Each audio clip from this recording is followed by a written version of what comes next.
આ યોગ સિદ્ધ કોને થાય? યુક્તાહાર વિહારસ્ય, યથા યોગ્ય આહાર અને વિહાર, કર્મોની યથા યોગ્ય ચેષ્ટાઓ અને યથા યોગ્ય સૂવું અને જાગવું, આ બધાનું જે એક ડિસિપ્લિન છે, કોઈનો અતિરેક નથી.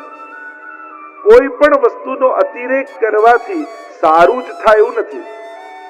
યુક્તાહાર વિહાર, ઉપવાસ પણ કરવાના, પણ કેટલા, કઈ રીતે? ઉપવાસ કરી કરીને શરીર જ બગડી જાય, એટલી હદે પણ ઉપવાસ નહીં કરી દેવો, એટલી હદે ખાઈ પણ નહીં લેવું કે એનો પણ ઉલટો પ્રભાવ આવે. દરેકનો એક વિવેક છે. સુવાનો, જાગવાનો, ઉપવાસનો, ખાવાનો, દરેક કર્મોનો અતિ જ્યાં પણ થાય ને ત્યાં વિપરીત થાય. એટલે અત્યાચાર પણ ખરાબ ને અનાચાર પણ ખરાબ, સદાચાર હોય. બંનેની વચ્ચેનો વિવેક જોઈએ અને ત્યારે આ મન અને પ્રકૃતિ સ્વસ્થ મનુષ્યની બને. તમે આખી રાત જાગ્યા, સવારે તમારું મન સ્વસ્થ નહીં રહે. પ્રમાદ, આલસ, કઈ ને કઈ થશે. જેમ જાગવું જરૂરી છે એમ સૂવું પણ જરૂરી છે. સ્વસ્થ રીતે જાગતા રહેવા માટે સ્વસ્થ રીતે સૂઈ જવું પણ જરૂરી છે. એ પણ એનું એક અંગ જ છે. અને એમાં પણ દરેકનો જુદા જુદા પ્રકૃતિ પ્રધાન હોય. કોઈની ઊંઘ વધારે હોય, કોઈની ઓછી હોય. જેમ ઘણા મોટી ઉંમરના થઈ જાય એટલે વહેલા જાગી જતા હોય, એટલે એમને બધાને યુવાનો વધારે સૂતા હોય, નડે એમ થાય સૂતા રહે છે. પણ તમે યુવાન હતા, તમે સુઈ રહેતા હતા. બાળક જન્મે ત્યારે એમની ઊંઘ કેવી વધારે હોય, ત્યારે વધારે સૂતો હોય ને એના સ્વાસ્થ્ય માટે જરૂરી છે. તો આ દરેકનું એક બેલેન્સ છે, યથા યોગ્ય. કોણ કેટલું ભોજન કરે, કેટલું ઉપવાસ કરે, કોના કયા શરીરને કેટલું અનુકૂળ આવે છે, આ બધા માટે જુદું જુદું છે. જેમ અહીંયા ભગવાન રજો, તમો, સત્વ ગુણ બતાવે છે, એમ આયુર્વેદમાં તમે જોવા જાઓ તો વાત, પિત્ત અને કફ એ પ્રમાણેની એની પ્રકૃતિ હોય છે. એ ભૌતિક પ્રકૃતિની વાત છે, શરીરની પ્રકૃતિની વાત છે. એમ જ રજોગુણ, તમોગુણ, સત્વગુણ એ એની માનસિક પ્રવૃત્તિની વાત છે, પ્રકૃતિની વાત છે. એટલે નાડી તપાસે ને તો 8 પ્રકારની નાડીની ગતિ હોય. ઉત્કટ ગતિ, તે ગતિ, જુદા જુદા પ્રકાર નાડી ચકાસીને કહી દે કે હમણાં કોનો પ્રકોપ વધારે છે. તો 8 પ્રકારથી એ ગતિ કરતી હોય નાડી, અને એ પ્રમાણેનો રોગ અને એ પ્રમાણેનો ઈલાજ. તો એમ દરેકનું બેલેન્સ. તો ભોજનમાં એટલે આપણે ત્યાં કહેવાય આ વસ્તુ ખવાય, આ ન ખવાય, કારણ કે એ બધાના ભોજનના પણ 4 પ્રકારના દોષ ગયા છે. સ્વરૂપ દોષ, સ્વભાવ દોષ, નિમિત્ત દોષ અને આશ્રય દોષ. ભોજનમાં 4 પ્રકારના દોષો માનવામાં આવે. એક સ્વરૂપ દોષ. ઘણી વસ્તુઓ એના રંગ અને રૂપથી વર્જ્ય વસ્તુ જેવી હોય. લોહી જેવો રંગ હોય, અભક્ષ પદાર્થ જેવો એનો આકાર હોય, તો એને સ્વરૂપથી દોષિત માનવામાં આવે. એટલે ઘણા વસ્તુઓ, ઘણા ફળ, ઘણા શાકભાજી એના સ્વરૂપથી, એની ગંધ એવી ખરાબ હોય અને એટલા માટે એને વર્જ્ય ગણાય. એનો રંગ, સ્વભાવ અને સ્વરૂપ અને એની ગંધ, તો આ સ્વરૂપ દોષ. નિમિત્ત દોષ. ભોજન ભલે શુદ્ધ વસ્તુથી હોય પણ એમાં કંઈ પડી જાય, કોઈ જીવ જંતુ પડી ગયું, કોઈ એઠા હાથ લગાવી દીધા, કોઈ વસ્તુ પડી ગઈ, તો પણ એ નિમિત્ત દોષને કારણે અભક્ષ થઈ જાય, એને ન ખાવી જોઈએ. એ રીતે સ્વત્વ દોષ. ખાવાનું બહુ સારું બન્યું હોય પણ ઈમાનદારીના પૈસાનું ન હોય, ચોરીથી આવ્યું હોય, તો સત્વ દોષ એનો નાશ પામે છે. અને આશ્રય દોષ. બનાવનારો શુદ્ધ ન હોય, જે પાત્ર લીધા હોય એ અશુદ્ધ અને શુદ્ધ, જેની સ્વચ્છતા યા શુદ્ધ પવિત્રતા ન હોય, તો જેનો આશ્રય હોય એ શુદ્ધ ન હોય તો એનો પણ દોષ છે. આમ 4 દોષ કહે છે. આહાર, વિહાર, જાગવું, ઊંઘ, આ બધાનું એક બેલેન્સ અને વિવેક છે. અને આ બધાનું બેલેન્સ જે જાળવે એ જ આ યોગને પ્રાપ્ત કરી શકે. અને એટલા માટે માણસે વિવેકયુક્ત જીવન જીવવું, એનું બેલેન્સ જીવનનું હોવું જોઈએ. એ રીતે સેવામાં પણ ધ્યાન રાખો. ઘણી વાર વૈષ્ણવ શરીર ન ચાલતું હોય ને એટલું બધું ભૂખ્યા રહે કે પછી થોડા દિવસોમાં બીમાર પડી જાય, સાવ સેવા છૂટી જાય. અને એટલા માટે શરીરને પણ સાધન માનવું કે આ સાધન સારું રહેશે તો સેવા કરી શકીશ. અને એટલા માટે કોઈ પણ વસ્તુનો મહાપ્રભુજી પણ સ્પષ્ટ કહે છે, સ્વધર્માચરણમ સત્યા વિધર્માશ્ચ નિવર્તનમ. શક્તિ અનુસાર સ્વધર્મ એટલે આચાર વિચાર વ્યવસ્થા કરવી. પણ શરીર નથી ચાલતું તોય પછી અપરસ કરીને શરીર બગાડી નાખો અને સાવ સેવા છૂટી જાય એવો અતિરેક કોઈ વસ્તુનો નહીં કરવો. મુખ્ય વસ્તુ છે ભગવત સન્મુખતા. એ રીતે રહેવું જેથી આપણી સન્મુખતા બની રહે. એવો અતિરેક પણ નહીં કરવો જેથી આપણી ભગવત સેવા અને સન્મુખતા છૂટી જાય. અને એ વિવેક રાખીને રહેવું એમ પ્રભુ સમજાવતા આગળ 26મા શ્લોકમાં પ્રભુ સમજાવે કે આ મન કેવું છે માણસનું, અને એને સમજાવતા યતો યતો નિશ્ચરતિ મનઃ ચંચલમ અસ્થિરમ ચિત્ત પ્રભુમાં પરોવાય એનું નામ સેવા. આ પાંચે દ્વારા ઠાકોરજીમાં મન પરોવવું વ્યક્તિ. કારણ કે મન તો ભટકતું રહેશે ને. આપણે બધાનો સવાલ એ જ હોય છે ને, હંમેશા મોટા ભાગે દુનિયામાં સૌથી વધારે એ જ પૂછાય, સેવા કરવા બેસીએ, પાઠ કરવા બેસીએ અને અમારું મન ભટકે છે. હું તો કહું, સેવા કરવા બેઠા તો ઠાકોરજીની કૃપા થઈ કે એટલું ભાન તો થયું કે મારું મન ભટકી રહ્યું છે. એ તો દિવસમાં 24 કલાકમાં ક્યારે આ ભાન આવે કે મારું મન ભટકે છે? આ તો પ્રભુનો પ્રભાવ જુઓ, બેસતાની સાથે જ્ઞાન થયું મારું મન તો ભટકે છે.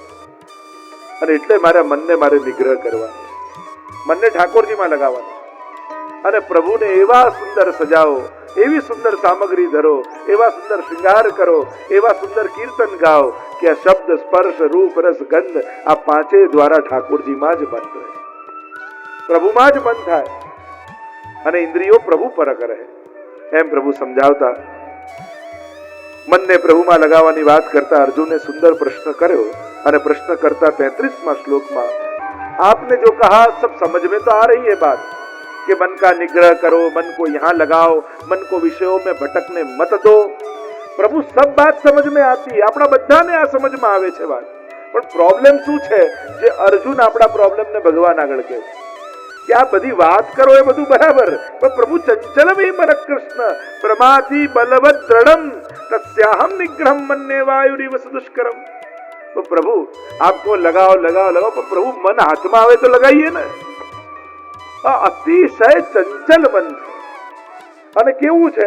વાયુ રીવ સુદમ. જેમ વાયુને પકડવો કેવો અઘરો, કોઈ પવનને પકડી શકે? જેમ પવનને પકડી નથી શકાતો પ્રભુ, એમ જ પ્રમાથી બલવત દ્રઢમ એવું મન પણ એવું જ છે. હાથમાં આવે તો આપને લગ ધરીએ ને. અમારા હાથમાંથી વારે ઘડી છટકીને ભાગી જાય અને પકડવો ક્યાંથી, લગાવવો કઈ રીતે? એવો ચંચલ આ મન છે.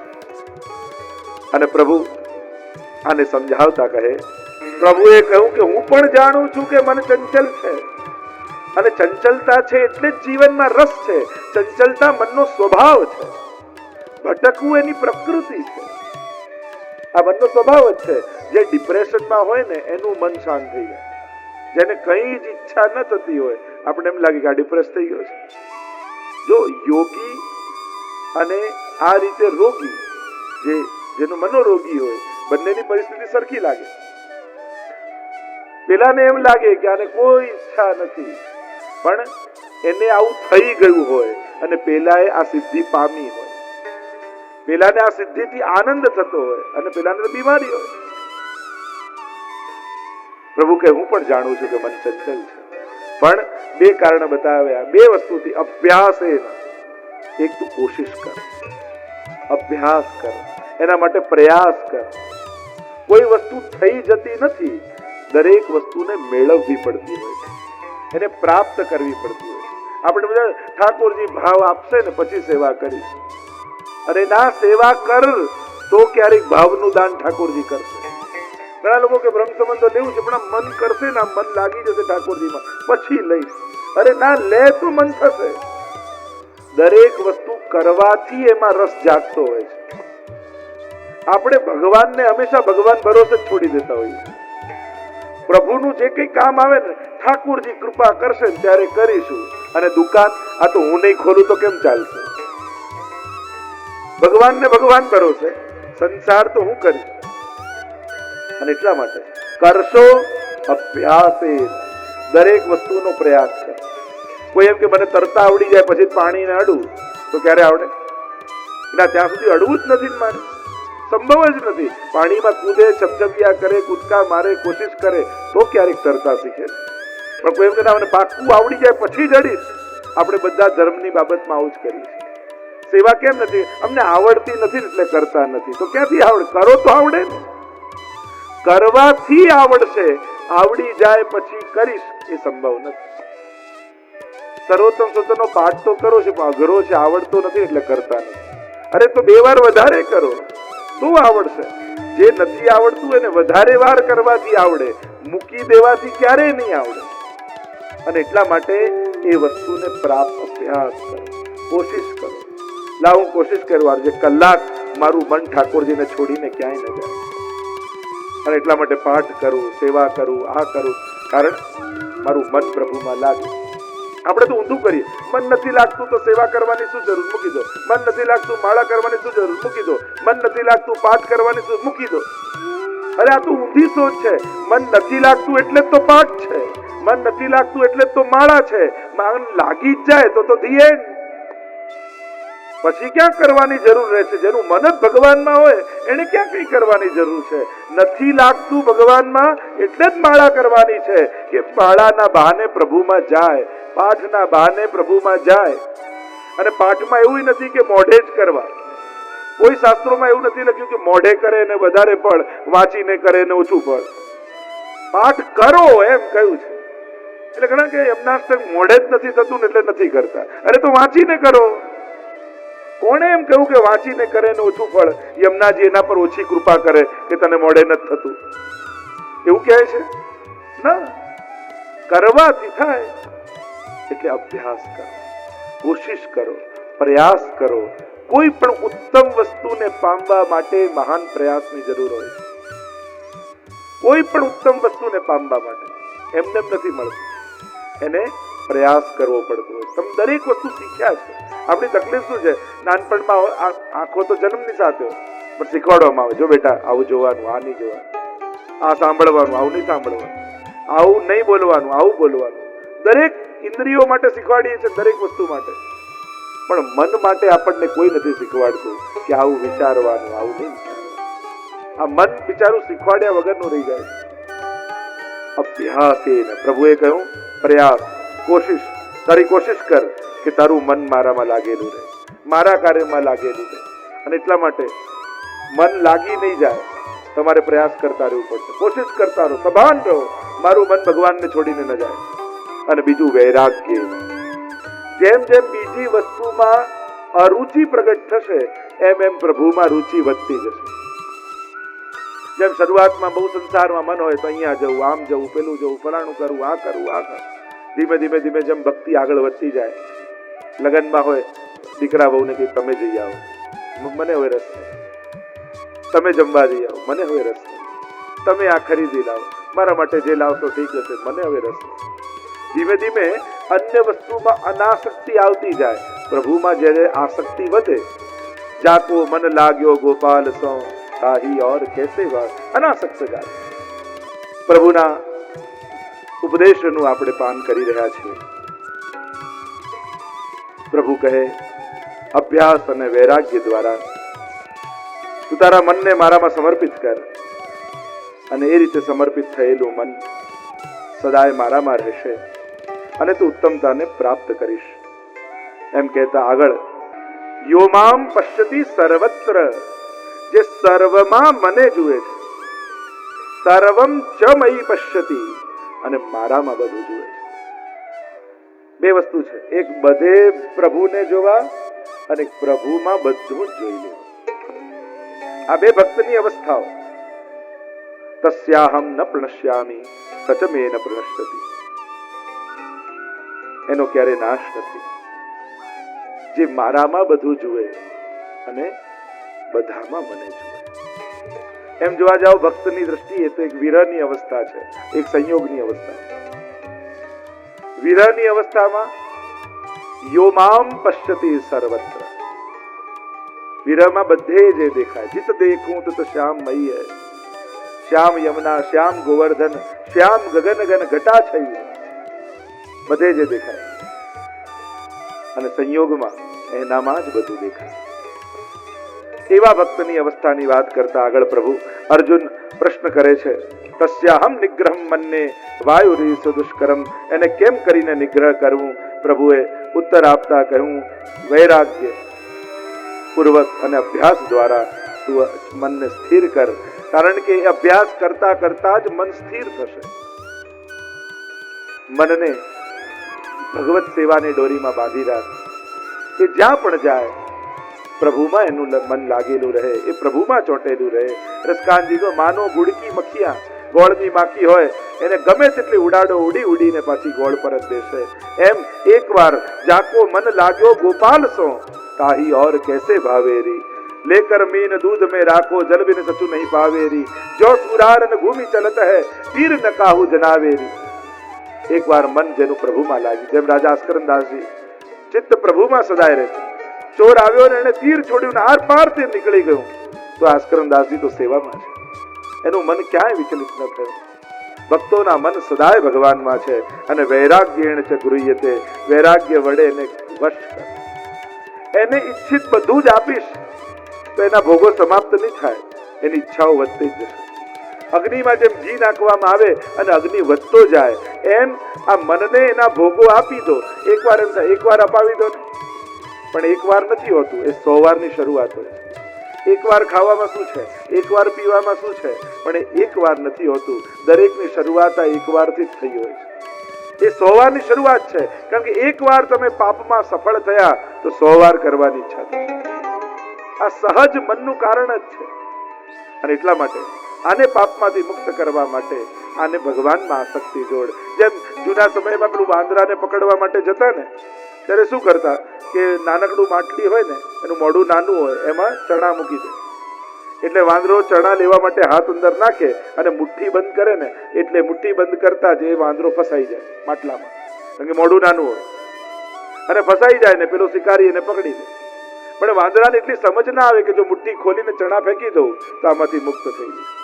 એમ આપણે આ બધું મુઠ્ઠીમાં પકડ્યું છે ત્યાં સુધી બંધાયેલા છીએ. જે સમયે છોડી દઈએ એ સમયે મુક્ત થઈ જઈએ. આ મન પણ મરકટ જેવું છે, એ પકડી રાખે ત્યાં સુધી બંધન છે, છોડે એટલે મુક્ત છે. એમ પ્રભુ સુંદર રીતે સમજાવતા અને આગળ અર્જુન પ્રશ્ન કરતા કહે 37મા શ્લોકમાં પ્રભુ અર્જુન પ્રશ્ન કરે છે કે સંયમ આદિ બધું જ જીવ કરે, પણ અંત સમયમાં જો જીવ આખી સાધનામય જેને જીવન જીવ્યું હોય, ઘણી વાર વિષ્ણુ કહે કે એવી આશીર્વાદ આપો કે છેલ્લી ઘડીએ પ્રભુ યાદ આવે, પ્રભુમાં મન અમારું રહે. એમ ઘણી વાર, કારણ કે આપણે ત્યાં કહ્યું છે અંતે જ્યાં મતિ હોય ત્યાં ગતિ થાય. એ ગીતાજીની વાત છે. અર્જુન આ પ્રશ્ન આપણા તરફથી કરી રહ્યા છે. અર્જુને ઘણા પ્રશ્નો એવા કર્યા જે આપણા બધાના પ્રશ્નો, કે આખું જીવન એને સંયમ આદિમાં વિતાવ્યું હોય, પણ છેલ્લી ઘડીએ ભગવાનથી એનું મન ખસી ગયું, તો એ જીવની શું ગતિ થાય? આપણા બધાને એમ થાય કે છેલ્લે અને ઘણા બધી ઘટનાઓ આપણે દુનિયામાં જોઈ આવી કે આખું જીવન સેવામય વ્યતીત કર્યું હોય, પણ છેલ્લી ઘડી સંસારમાં લાગી જાય. કારણ કે આ મનનો શું ભરોસો, કઈ સેકન્ડે કયા પાટલામાં જઈને બેસી જાય કોને ખબર, કયા પક્ષમાં જઈને બેસી જાય. આ તો મરકટ જેવું છે કે એક ડાળ પરથી કૂદીને કયા બીજી ડાળ પર ક્યારે જતું રહે કોને ખબર. આ મનનો ભરોસો થોડી. આને તો પંપાળીને નજીક બેસાડી રાખીએ ત્યાં સુધી રહે. પેલું અકબર બિરબલની વાર્તામાં આવતું કે અકબર બાદશાહે બિલાડીને એવી ટ્રેન કરી કે બિરબલને કહ્યું, એમને થયું કે બિરબલને બતાવી દઉં, જો બિરબલ રાતના ભોજન સમય મારે ત્યાં આવજે. મેં બિલાડીને એવી ટ્રેન કરી છે કે રાતના હું ભોજન કરતો હોઉં ત્યારે એના માથે આ મોમબત્તી પ્રગટાવું અને માથે રાખું મીણબત્તી, અને એના અજવાળામાં હું ભોજન કરું, અને 1 સેકન્ડ ખસે નહીં, એવી સ્થિર છે. તો જોવા આવો. અને આ બિરબલ સાથે ઉંદર ખિસ્સામાં લઈને ગયો અને બિલાડીને બેસાડી માથે મીણબત્તી રાખીને પ્રગટાવી, અને જ્યાં બિરબલે ઉંદર છોડ્યું બધું મૂકીને ભાગી બિલાડી. બિરબલે કહ્યું આ મનરૂપી એવી બિલાડી ત્યાં સુધી સ્થિર રહે જ્યાં સુધી લાલચ રૂપી ઉંદરને જોતી નથી, લાલસાઓ રૂપી વિષય રૂપી ઉંદરને જોતી નથી, ત્યાં સુધી જ આ મનરૂપી બિલાડી બેઠેલી રહે. જ્યાં ક્યાંક જોયું આકર્ષણ બધું મૂકીને ભાગે. અર્જુન આ જ પ્રશ્ન કરે કે આખી જિંદગી આને અભ્યાસ કરાવી અને કેટલું ટ્રેન કરો, પણ શું ભરોસો, છેલ્લી ઘડીએ આ બધું ભૂલી અને ક્યાંક સંસાર તરફ જતું રહે તો એ યોગ ભ્રષ્ટની શું ગતિ થાય? અને પ્રભુ એ સમજાવતા